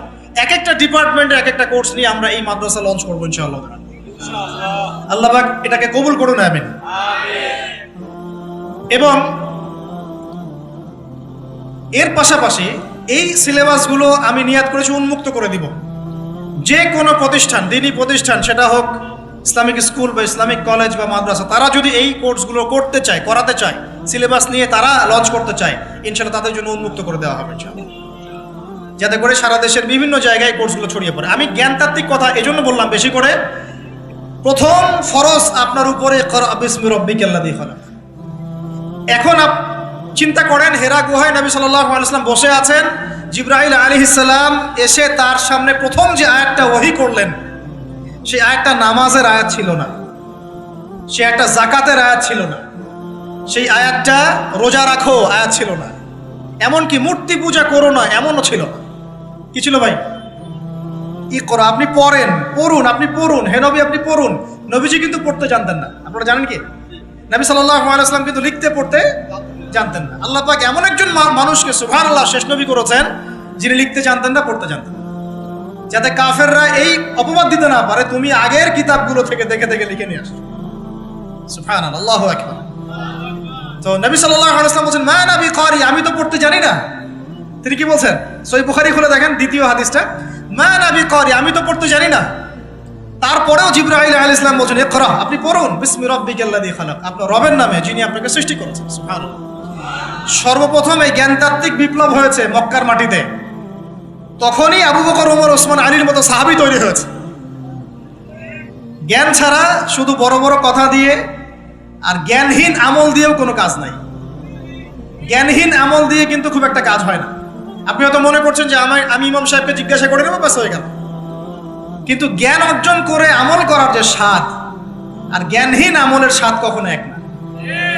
শুধু একটা হাদিস শোনা যান যে মেসওয়াক করি আমরা, যে দাঁত ব্রাশ করি, মেসওয়াক করি, যে ব্যক্তি মেসওয়াক করে এটা আল্লাহর কাছে অনেক বেশি পছন্দের। আল্লাহ পাক ভালোবাসেন মেসওয়াক করনেওয়ালাকে। এটা যখন আপনি জানলেন, এরপর যখন আপনি ব্রাশ করতে যাবেন, মেসওয়াক করতে যাবেন, আমলে স্বাদ পাবেন না? অজু করলে গোনাগুলো ঝরে যায়, তখন আপনি জানলেন যে অজু করলাম, আমার অঙ্গ দিয়ে গোনা ঝরে যাচ্ছে, এটা ফিল করে অজু করলে স্বাদ পাবেন। নামাজে দাঁড়িয়ে আছেন, নামাজের প্রত্যেকটা শব্দ যদি আস্তে আস্তে পড়েন, ধীরে ধীরে অর্থগুলো বোঝার চেষ্টা করেন, নামাজের স্বাদ পাবেন। শুধু হাতটা তুলে শেষ রাতে আল্লাহকে বললেন যে আল্লাহুম্মা আতিনা ফিদ দুনিয়া হাসানা ওয়া ফিল আখিরাতি হাসানা ওয়া কিনা আযাবান নার। আল্লাহ, আমাদেরকে দুনিয়াতে আপনি কল্যাণ দেন এবং পরকালেও কল্যাণ দেন। আল্লাহ আমাদেরকে জাহান্নামের আগুন থেকে বাঁচান। এই যে ফিলিংস, এটা আপনি না বুঝে পড়লে পাবেন। না বুঝে পড়লে একটা চর্চা, প্র্যাকটিস হয়, কিন্তু রুহানিয়াত আসে না। তো প্রিয় দিনী ভাইরা, এই জন্য শিক্ষা, জ্ঞান, দিনী ইলম অর্জন সবার আগে। আল্লাহ পাক আমাদের সবাইকে দিনী ইলম অর্জনের তৌফিক দান করুন। অনলাইন মাদ্রাসা খুললে ভর্তি হবেন তো ইনশাআল্লাহ? আচ্ছা, আরো বড় বড় চমক আসবে ইনশাআল্লাহ। এমন কিছু স্কলারের চেহারাও ইনশাআল্লাহ দেখবেন, যাদের ওয়াজ শোনার জন্য আপনি লক্ষ টাকা দিয়ে ভাড়া করে হেলিকপ্টারে নিয়ে আসেন। আল্লাহ পাক আমাদের দিনী খেদমতগুলো কবুল করুন, আমিন। 1 নাম্বার আলোচনা শেষ। 2 নাম্বার আলোচনা করলে এক দিয়ে শেষ হয়ে যাবে রাত। শিখলাম কি? দিনী ইলম অর্জন করতেই হবে, এটা নফল মুস্তাহাব কিছু নয়। এটা কি? যেভাবে পারেন সেভাবে করবেন। রাজি আছেন ইনশাআল্লাহ? নিয়াত করতে পারি যে আগামী 1 বছরের মধ্যে, 1 বছর সময় দিলাম, আগামী 1 বছরের মধ্যে আমরা কোরআন বিশুদ্ধ করে তেলাওয়াত করা শিখবো ইনশাআল্লাহ। শুধু তাই না, যারা কোরআন তেলাওয়াত করতে জানি 1 বছরের মধ্যে কোরআনের শুরু থেকে শেষ পর্যন্ত, আলিফ লাম মিম থেকে মিনাল জিন্নাতি ওয়ান নাস পর্যন্ত অন্তত একবার পুরো খতম দেবো ইনশাআল্লাহ। আর যারা আরো ভালো পড়তে পারি, দ্রুত পড়তে পারি বা হাফেজে কোরআন আছি, 1 বছরের মধ্যে আলিফ লাম মিম থেকে মিনাল জিন্নাতি ওয়ান নাস অন্তত একবার যে কোনো একটা তাফসীর বা অনুবাদ পড়ে দেখবো ইনশাআল্লাহ। পারা যাবে ইনশাআল্লাহ। একটা তাফসীর বাসায় কিনবেন, মাস্ট বি। যারা বিগিনার মানে নতুন শিখছেন, নতুন পড়া শিখছেন, তারা কিনবেন মারিফুল কোরআন। কি কিনবেন? এগুলো কিন্তু ভাই ওয়াজ না, এটা আপনার সাজেশন। ওয়াজ করলে সুর করে অনেক ওয়াজ করা যায় কি না? এই কথাগুলো আপনার জীবনে কাজে দিবে ইনশাআল্লাহ, সারা জীবন কাজে দিবে ইনশাআল্লাহ। যারা বিগিনার মানে আপনি শুরু করেছেন প্রথম, বড় বড় বই আগে ধরতে যাবেন না, আগে মানে নিচু লেভেলের বইগুলো, নিচু লেভেল বলতে সহজ বইগুলো আগে পড়বেন। প্রথম পড়বেন তাফসীর পড়তে গেলে মারিফুল কোরআন। যারা বিগিনার, যারা অনেক পড়াশোনা করছেন, চর্চা করছেন, ভালো কোন তাফসীর পড়বো ফিক্স করতে পারছেন না, দুটো তাফসীর বলুন। এক হচ্ছে তাফসীর ইবনে কাসির, এটা পড়তে পারেন, হাদিস দিয়ে করা আছে তাফসীরটা। অথবা আমার সবচেয়ে ফেভারিট তাফসীর, সেটা হলো তাফসীরে জালালাইন। তাফসীরে এটা রহমতের বৃষ্টি, চিন্তা করেন না। কিসের বৃষ্টি? বদরের যুদ্ধের আগের রাত্রে বৃষ্টি হয়েছে। বদরের যুদ্ধের আগের রাত্রে কি হয়েছে? ওই বৃষ্টির সম্পর্কে আল্লাহ পাক বলেছেন এটা হলো রহমতের বৃষ্টি, যাতে তোমাদের কলব শক্ত হয়। আর আমাদের হাতে এখন 15-20 মিনিট সময় আছে, আমরা গুটিয়ে নিব। তো তাফসীর কোনটা পড়বেন বিগিনাররা? তাফসীরে মারিফুল কোরআন, ঠিক আছে, বাংলা অনুবাদ আছে। আর যারা একটু স্টাডি করেন বেশি, তারা পড়বেন ইবনে কাসির এবং জালালাইন। জালালাইনটা সবচেয়ে মজা পাবেন, স্বাদ পাবেন, অনেক কিছু আছে এর মধ্যে। জালালাইনের মধ্যে এত রস আছে, এত নূর আছে, মারিফত আছে, যেটা আমি অন্য তাফসীরে পাই না। আল্লাহ পাক লেখককে জান্নাতুল ফিরদাউস দান করুন। দুজন সংকলন করেছেন। তো এরপরে আমরা ইলম অর্জনের পরে দ্বিতীয় যে কাজটা করা দরকার পুরো গ্লোবাল প্রেক্ষাপটে এবং উম্মার জন্য, ব্যক্তিগত পর্যায়ে, সব ক্ষেত্রে দ্বীনের স্বার্থে, সেটা হলো ইলম অনুযায়ী আমল করতে হবে। ইলম অনুযায়ী আমল শুরু হবে ভাই আগামীকাল থেকে না, আজকে রাত থেকে ইনশাআল্লাহ। আগামীকাল থেকে আমল না, এখন থেকে আজকে রাত থেকে আমল ইনশাআল্লাহ। এই রাতের আমল কি? ঘুমানোর সময় ঘুমানোর সুন্নত, সূরা মুলক তেলাওয়াত করবেন, আয়াতুল কুরসি পড়বেন, সূরা ফাতিহা, ফালাক, নাস, ইখলাস, পারলে সূরা ওয়াকিয়া ইত্যাদি পড়ে নিজেকে দম করে নেবেন, ব্যাস, তারপরে ঘুমিয়ে যাবেন। ঘুমানোর সময় আল্লাহুম্মা বিইসমিকা আমুতু ওয়া আহইয়া, এই সময় দোয়া কবুল হবে। বৃষ্টির সময় কি হয়? আচ্ছা, আমরা মাঝখানে দোয়া করে নেই, বৃষ্টি যদি শেষ হয়ে যায় আবার আমরা দোয়া করে আল্লাহ পাক আমাদের সবাইকে দ্বীনি ইলম অর্জনের তৌফিক দান করুন। আমাদের সবাইকে আল্লাহ পাক দ্বীনি ইলম অনুযায়ী বেশি বেশি আমল করার তৌফিক দান করুন। আল্লাহ পাক বক্তা শ্রোতা সবাইকে, খাস করে আমাদের যুব সমাজকে আল্লাহ পাক লম্বা নেক হায়াত দারাজ করুন। আল্লাহ পাক আমাদের সবাইকে আদর্শ পরিবার করে দিন। আমাদের সন্তানদেরকে আল্লাহ পাক মানুষ করার তৌফিক দান করুন। আমাদেরকে আল্লাহর ঘর জিয়ারতের তৌফিক দান করুন। আল্লাহ পাক আমাদের সবাইকে দিন রাত দাওয়াতের কাজ করার তৌফিক দান করুন। আল্লাহ পাক আমাদের সবার মধ্যে যে অসুস্থতাগুলো আছে, সমস্ত অসুস্থতা আল্লাহ দূর করে দিন। আল্লাহ পাক আমাদের হায়াতে রিজিকে বরকত দান করুন। আল্লাহ পাক আমাদের মা বোনদেরকে পর্দায় থাকার তৌফিক দান করুন। আল্লাহ পাক আমাদের সমাজ, আমাদের রাষ্ট্র, আমাদের প্রশাসন, আমাদের সরকার সবাইকে হেদায়েত করুন। আল্লাহ পাক আমাদের মধ্যে আপোষে মিল মহব্বত দান করুন। আল্লাহ পাক আমাদেরকে আল্লাহর জমিনে আল্লাহর দ্বীন কায়েমের তৌফিক দান করুন। 2 নম্বর কাজ, ইলম অনুযায়ী আমল করা। ইলম অনুযায়ী আমল শুরু হবে কালকে থেকে, এখন থেকে। আমল করা মানে হচ্ছে এক কথায় আমাদের জীবনের প্রতিটা কাজ রাসূলুল্লাহ সাল্লাল্লাহু আলাইহি ওয়াসাল্লামের সুন্নাহ মাফিক করব ইনশাআল্লাহ। রাজি আছি তো ইনশাআল্লাহ? এই ঘুম থেকে শুরু হবে। আপনার ঘুমটা এখন সুন্নাহ মাফিক হবে, আমারটা কিন্তু হবে না। এই যে রাত্রে করে আমরা জার্নি করছি, এটা সুন্নাহ মাফিক হচ্ছে না। আল্লাহর কাছে মাফ চাই, আল্লাহ পাক ওজর দেখবেন ইনশাআল্লাহ। তবে অভ্যাস করবেন এশার নামাজের পরেই কি করতে? ঘুমাতে, যাতে করে তাহাজ্জুদে আপনি উঠতে পারেন। ওই বরকতময় সময় আল্লাহ পাক প্রথম আকাশে নেমে আসেন। কিভাবে নেমে আসেন এটা বোঝার বা জানার দরকার নাই আমার। আল্লাহ পাকের রহমত নেমে আসে। আল্লাহ রাব্বুল আলামিন আহ্বান করতে থাকেন, কে আছো আমার কাছে কিছু চাইবে আমি তোমাকে দিব, কে আছো আমাকে ডাকবে আমি তোমার ডাকে সাড়া দিব, কে আছো আমার কাছে ক্ষমা চাইবে আমি তোমাকে ক্ষমা করে দিব। আমরা তখন ঘুম, মাশাআল্লাহ। কারণ আমরা টিকটক চালিয়েছি 3টা পর্যন্ত, ফেসবুক ইউটিউবিং করেছে 2:30 3টা পর্যন্ত। শেষ রাত্রে আল্লাহ পাক যখন নেমে আসে আহ্বান করেন, নাফরমান গাফেল বান্দা আমরা ঘুমিয়ে থাকি। আস্তাগফিরুল্লাহ। অথচ ওই সময়ে যে দোয়াই করা হবে আল্লাহ কবুল করবেন ইনশাআল্লাহ। আমাদের দোয়ার অভাব, কত দোয়া, কত চাওয়া। চাওয়ার জন্য হুজুরের কাছে আসতে হয় না, চাওয়ার জন্য শেষ রাত্রে জায়নামাজে দাঁড়িয়ে যান, আল্লাহ কবুল করবেন ইনশাআল্লাহ। শেষ রাত্রে যদি আমরা জাগতে না পারি আমাদের দ্বারা দিন কায়েম হবে না ভাই। সাহাবীরা যারা বদর, উহুদ, খন্দকে যুদ্ধ করেছেন তারা শেষ রাত্রের দরবেশ ছিলেন। দরবেশ, শেষ রাত্রের দরবেশ, আর দিনের বেলা ঘোরসাওয়ার। কি বুঝলেন? শেষ রাত্রে দরবেশ মানে একদম আল্লাহওয়ালা মানুষ। শেষ রাত্রে চোখের পানিতে জায়নামাজ ভিজে যাইতো, দাড়ি ভিজে যাইতো। এই মানুষগুলো আবার দিনের বেলা ছুটতেন, ঘোড়া ছুটাতেন। তাদের হাতে ইসলাম বিজয় লাভ করেছে। অতএব শেষ রাত্রে জাগার অভ্যাস করে আল্লাহ পাক তৌফিক দান করুন। সাউন্ড শুনতে পাচ্ছেন? আচ্ছা, ঠিক আছে। তাহলে আমল শুরু হবে আজকে থেকে, রাত থেকে। তারপর দিন ঘুম থেকে উঠলেন, ফজর নামাজ জামাতে পড়বো না করবো না? নামাজের পরে তেলাওয়াত করবো না করবো না? জিকির আজকার করবো না করবো না? তারপর একটু পড়াশোনা করবো কিনা? খাওয়া দাওয়া কেমন হবে? 7 পেট নাকি নবী সুন্নাহ মাফিক? কাফেররা খায় 7 পেট। কয় পেট? আর মুমিন বান্দা খায় পেটের 3 ভাগের 1 ভাগ। খাওয়ার টেবিলে হেরে গেলে যুদ্ধের মাঠে জিততে পারবেন না। খাওয়ার টেবিলে হেরে গেলে যুদ্ধের মাঠে জিততে পারবেন না। যুদ্ধ মানে আদর্শিক যুদ্ধের কথা বলছি, ইলেকশনের যুদ্ধের কথা বলছি না। ঠিক আছে, আল্লাহ মাফ করো। তো এই সিজনগুলো আসলে অনেক ভাই মারা যায় কিনা? আল্লাহ পাক আমাদেরকে আপোষের এই ফিতনা থেকে হেফাজত করুন।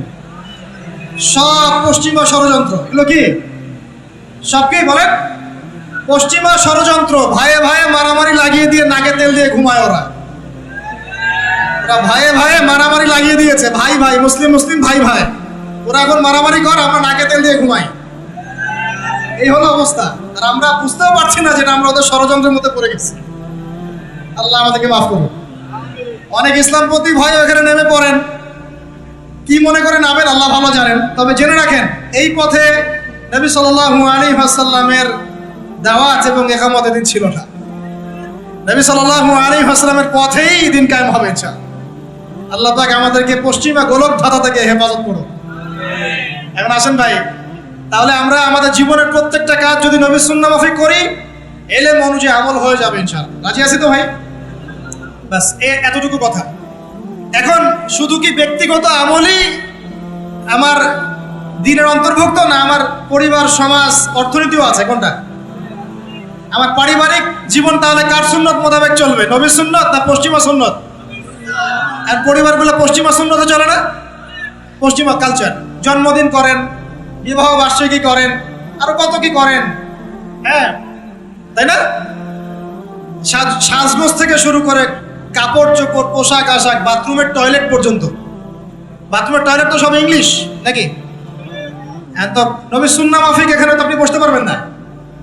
নবী সুন্নাহ মাফিক এখানে আপনি বসতে পারবেন না। তো মালয়েশিয়ার একটা কনফারেন্সে বলে আসছিলাম যে নবী সুন্নাহ মাফিক বসা মানে হচ্ছে বাম পায়ে ভর দিয়ে ডান পায়ে একটু উঁচু করে বসা। ইলম অর্জন করতে থাকেন, হাদিসের মধ্যে পাবেন। নবী সাল্লাল্লাহু আলাইহি ওয়াসাল্লাম ইস্তেনজা করতে বসতেন বাম পায়ে ভর দিয়ে ডান পায়ে একটু উঁচু করে। যারা এভাবে বসে তাদের ইস্তেনজা খুব সুন্দর হয়, ক্লিয়ার হয়ে যায়। আর আপনি ইংলিশ টয়লেটে বসেন, দেখি কেমনে বসবেন? পারবেন? তাহলে এই যে বললাম প্রতিটা জায়গায় ফিতনা, প্রতিটা জায়গায় ফিতনা। তো বাসায় অ্যাটলিস্ট এমন ওয়াশরুম রাখেন যেখানে নবী সুন্নাহ মাফিক ইস্তেনজা করা যায়। আর যখন সফর করবেন দেশের বিভিন্ন জায়গায়, তখন দেখবেন মাশাআল্লাহ আরো লেটেস্ট পদ্ধতি আছে। ছোট ছোট কিছু গামলা রেখে দেওয়া হয়েছে, ওখানে দাঁড়ায় দাঁড়াই করতে হবে, বসার কোনো অপশন নাই। আর সব সমান মাপের। মনে করেন একজন লম্বা 5 ফিট, একজন 6 ফিট, একজন 4 ফিট 3 ফিট, এখন কেমনে কি ধরে কিভাবে করবে, মাপটা কিভাবে সমান করবে বলেন তো? একটা হাদিস আমার বুঝে আসছে এই সফর করতে করতে, সেটা হচ্ছে আমি কখনো বলিনি এভাবে যে পশ্চিমা সভ্যতা হচ্ছে ইয়াজুজ আর মাজুজ, এটা আমি বলি নাই, কিন্তু আমি বুঝতে পারছি, আমি ভিতর থেকে ফিল করছি, আপনি একমত হন না হন, যে ওদের মধ্যে ইয়াজুজ আর মাজুজের খাসলত বা চরিত্র আছে 100%। আমি একটা হাদিস বলি, শেষ করে দিব, আর সময় নেই, 10 মিনিট আছে। এই হাদিসটা শোনেন। নবী সাল্লাল্লাহু আলাইহি ওয়াসাল্লাম একদিন ঘুম থেকে উঠলেন ভয়ে পেয়ে, আতঙ্কিত হয়ে। নবীজি ভয়ে পেয়ে আতঙ্কিত হয়ে ঘুম থেকে উঠে বলছেন লা ইলাহা ইল্লাল্লাহ, লা ইলাহা ইল্লাল্লাহ। তার স্ত্রী পাশে যিনি শুয়ে আছেন তিনি বলছেন নবী সাল্লাল্লাহু আলাইহি ওয়াসাল্লাম বলছেন ওয়াইলুল লিল আরব, ওয়াইলুল লিল আরব মিন শাররি ক্বাদ ইকতারাব। আরব জাতির জন্য ধ্বংস, আরব জাতির জন্য ধ্বংস, কি ভয়ঙ্কর ফিতনা ধেয়ে আসছে ওদের দিকে, কি ভয়ঙ্কর ফিতনা ধেয়ে আসছে। এবং তিনি হাতের ইশারা করে দেখালেন এইভাবে যে আজকে, নবীজি বলছেন 1400 বছর আগের কথা, 1445 বছর আগের কথা, 1445 বছর আগে নবীজি বলেছেন আজকে, ওই সময় আজকে ইয়াজুজ আর মাজুজের যে দেয়ালের কথা মনে আছে? জুলকারনাইনের সময় দেয়াল, এই দেয়াল এতটুকু পরিমাণ খুলে দেয়া হয়েছে, এতটুকু পরিমাণ খুলে দেয়া হয়েছে 1400 কত বছর আগে। তখন তার স্ত্রী বলছেন আনুহলিকু আফিনা সালিহিন, আনুহলিকু আফিনা সালিহিন ইয়া রাসূলুল্লাহ, হে আল্লাহর রাসূল সাল্লাল্লাহু আলাইহি ওয়াসাল্লাম, আমাদের মধ্যে ভালো মানুষরা থাকা সত্ত্বেও কি আমরা ধ্বংস হয়ে যাব? আপনি যে বলছেন ওয়াইলুল লিল আরব, আরবদের জন্য ধ্বংস। নবীজি বলছেন নাম, হ্যাঁ নাম, হ্যাঁ ধ্বংস হয়ে যাবে। ইযা কাসুরাতিল খাবাস, যখন নগ্নতা, বেহায়াপনা, অশ্লীলতা সমাজে রন্ধ্রে রন্ধ্রে ছড়িয়ে পড়বে, তখন আলেম জালেম সব ধ্বংস হবে। এই হাদিসটা অকাট্য হাদিস বুখারী মুসলিমের, মানে এটা সহিহ, এটা বিষয়ে কোনো সন্দেহ নেই। তাহলে নবীজি 1445 বছর আগে বলছেন যে আরবদের জন্য ধ্বংস ধেয়ে আসছে, এবং দেয়াল এভাবে খুলে দেয়া হয়েছে। কাদের দেয়াল? ইয়াজুজ আর মাজুজ। আর ইয়াজুজ আর মাজুজের সাথে আরবদের ধ্বংসকে সম্পর্কিত করা হলো না? ইয়াজুজ আর মাজুজের সাথে আরবদের ধ্বংসকে সম্পৃক্ত করা হলো এবং বেহায়াপনাকে সম্পৃক্ত করা হলো, তাই না? বুঝতে পারছেন? আরব জাতির ধ্বংসের সাথে ইয়াজুজ মাজুজকে কানেক্টেড করা হলো এবং অশ্লীলতাকে, কি বলেন, অশ্লীলতাকে কানেক্টেড করা হলো। এখন আপনি চিন্তা করে দেখেন, সারা বিশ্বে পর্নোগ্রাফি কারা ছড়িয়ে দিয়েছে? বলেন বলেন দেখি। পর্নোগ্রাফি কি বেহায়াপনা না? সমাজের ইযা কাসুরাতিল খাবাস, যখন সমাজের রন্ধ্রে রন্ধ্রে বেহায়াপনা ছড়িয়ে পড়ে নাই? মিলান, হাদিসটা মিলান। সমাজের এই মেয়েদের, এই যে ফ্যামিলিস্ট রেভলিউশন কারা ছড়িয়ে দিয়েছে? ফ্যামিলিস্ট রেভলিউশন কারা ছড়িয়ে দিয়েছে? ওরা। সমাজে মেয়ে ছেলে একসাথে চলবে একই পোশাকে, কারা ছড়িয়ে দিয়েছে? সমাজে মেয়েদের বেপর্দায় চলার এই সংস্কৃতি কারা ছড়িয়ে দিয়েছে? মাদক আর সুদের সংস্কৃতি কারা ছড়িয়ে দিয়েছে? সবচেয়ে বড় কথা, free sex, open sex, free sex, জেনা, ব্যভিচার, পর্নোগ্রাফি, এগুলো কারা ছড়িয়ে দিয়েছে? এটাই ওই যে খুলে দেয়া হয়েছে। এটা আমার ব্যাখ্যা, এটা আমার বুঝ। পৃথিবীর এমন কোন রাষ্ট্র বাকি রাখে নাই তারা এগুলো ছড়াতে, এমন কোন রাষ্ট্র বাকি না। তাহলে সব জায়গায় ছড়িয়ে পড়বে না ইয়াজুজ মাজুজের ফিতনা? ছড়িয়ে পড়েছে। আল্লাহ পাক আমাদেরকে এই পশ্চিমা গোলক ধাঁধা থেকে হেফাজত করুন। আমি আমাদের সংস্কৃতি নিয়ে আমরা বুক ফুলায় বাঁচবো ইনশাআল্লাহ, আমাদের সংস্কৃতি নিয়ে আমরা চলবো ইনশাআল্লাহ। আমাদের কোরআন আছে, হাদিস আছে, আমাদের নবী আছেন, আমাদের সাহাবীরা আছেন, আমাদের দিন আছে ইনশাআল্লাহ। আমাদের অন্য কাউকে প্রয়োজন আছে? এই যে প্রযুক্তিগত কথাগুলো বললাম, একটু মাথা খাটান, এগুলো আমরাই তৈরি করতে পারবো ইনশাআল্লাহ। সব ঢেলে সাজানো যাবে ইনশাআল্লাহ তাআলা। আল্লাহ পাক আমাদেরকে বোঝার তৌফিক দান করুন। তাহলে 1 নাম্বার কি বলেছিলাম ভাই? ইলম অর্জন। 2 নাম্বার ইলম অনুযায়ী আমল। আর এই আমলটা কি শুধু ব্যক্তি জীবনে না, জীবনের সব ক্ষেত্রে? আল্লাহ কবুল করুন। 3 নাম্বার নিজের পরিবারের যত্ন নিন। নিজের ইলম অর্জন করেছেন, আমল করছেন, এখন অনেক বড় বড় কথা অনেকে বলবে, আগে পরিবার ঠিক করেন। আগে কি করবেন? ব্যাস, পরিবার বলতে আপনার স্ত্রী সন্তান। কারণ বাবা মাকে দাওয়াত দেওয়া যাবে, বাবা মাকে গালমন্দ করা যাবে না, বকাঝকা করা যাবে না। বাবা নামাজ পড়েন, আপনি কি মাই দিতে পারবেন? মা নামাজ পড়েন, আপনি কি মাই দিতে পারবেন? পারবেন। তবে এই যুগে কিছু হতভাগা আছে, এরা বাপ মাকেও গায়ে হাত তোলে না। এই যুগে এমন কিছু হতভাগা ছেলে মেয়ে জন্ম হয়েছে, আল্লাহ মাফ করুক, এরা পিতামাতার সাথেও কি জঘন্য আচরণ করে। পিতামাতা দোয়া নিবেন, যাদের সাথে পিতামাতা দোয়া থাকে জীবনে সফল হবে ইনশাআল্লাহ। যার সাথে পিতামাতার দোয়া নাই, অবস্থা খারাপ। আল্লাহ মাফ করবে আমাদেরকে।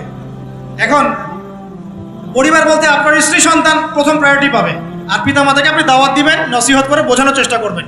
আপনার সন্তান যদি 10 বছর বয়সে নামাজ না পড়ে, তখন তাকে আপনি পিটাতে পারবেন, কিন্তু আপনি বাবাকে মারবেন পারবেন? আর পরিবারের কিছু বিষয়ে এটা আপনি পাবেন প্যারেন্টিং বইয়ের মধ্যে। আর আল্লামা তকি উসমানী দামাত বারাকাতুহু শাইখের একটা কিতাব আছে, ইসলাম ও পারিবারিক জীবন। ইসলাম ও পারিবারিক জীবন, এই বইটা পড়লে আপনি অনেক কিছু জানতে পারবেন। আমি ডিটেলস বলে দেওয়ার সময় পাচ্ছি না আজকে। এক কথায় পরিবারের মধ্যে তাওহীদ থাকবে, শিরক থাকবে না, ঠিক আছে? পরিবারের মধ্যে সুন্নতের চর্চা থাকবে, কোনো বেদাত থাকবে না। পরিবারে হালাল রিজিক থাকবে, কোনো হারাম ঢুকবে না। পরিবারের বিয়ে করব যখন দিনদারিতা দেখে মেয়ে চুজ করব, সৌন্দর্য শ্বশুরের টাকা পয়সা দেখে নয়। হ্যাঁ, সৌন্দর্য থাকতে পারে, সৌন্দর্য থাকলে নূরুন আলা নূর, আরো ভালো। কিন্তু যদি মেয়েটা এই যে আমাদের এখনকার সুন্দরী বলতে আপনারা যাদেরকে বোঝেন, নাম নিচ্ছি না, তাদের মতো সুন্দরী নাও হয়, মন খারাপ করার কিছু নাই।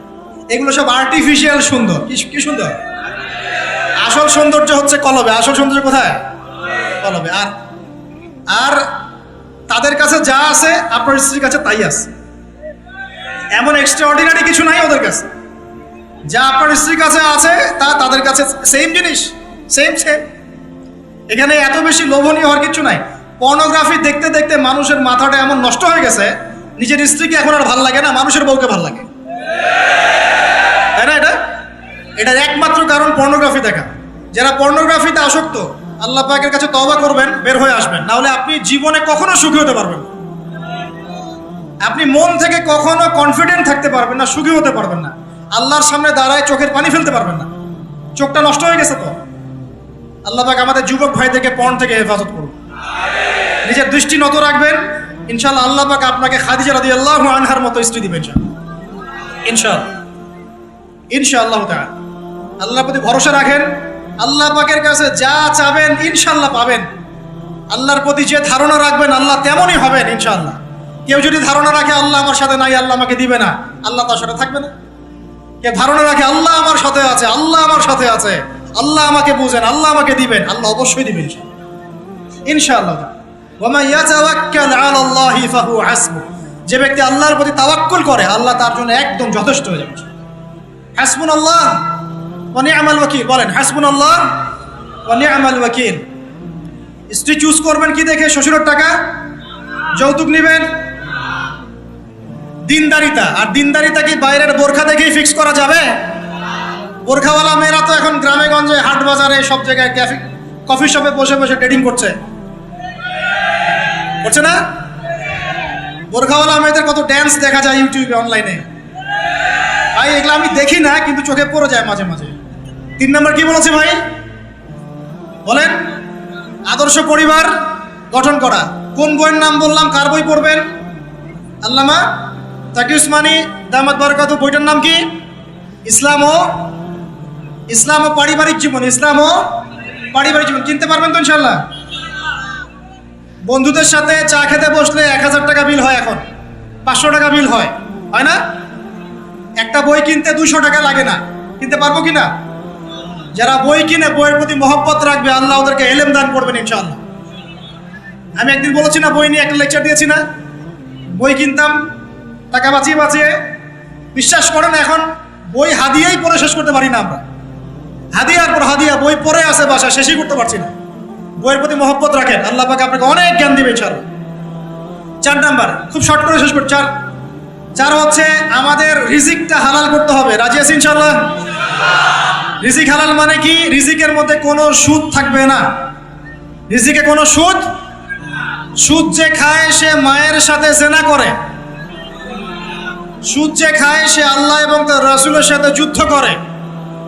মেরাজের রাতে নবী দেখে এসেছেন সুদখোরের পেটের মধ্যে সাপ কিলবিল করছে, রক্তের নদীতে ফেলে মাথা ফাটিয়ে দেওয়া হচ্ছে। আল্লাহ এবং তার রাসূলের সাথে যুদ্ধ করে কেউ সফল হতে পারবে? আল্লাহর ওয়াস্তে সুদের চাকরিটা ছেড়ে দেই ভাই, আল্লাহর ওয়াস্তে ছেড়ে দেই, সুদের চাকরি ছেড়ে দেই। আল্লাহর হাতে আমার রিজিক, আল্লাহই খাওয়াবেন ইনশাআল্লাহ। সারা দুনিয়ার লক্ষ কোটি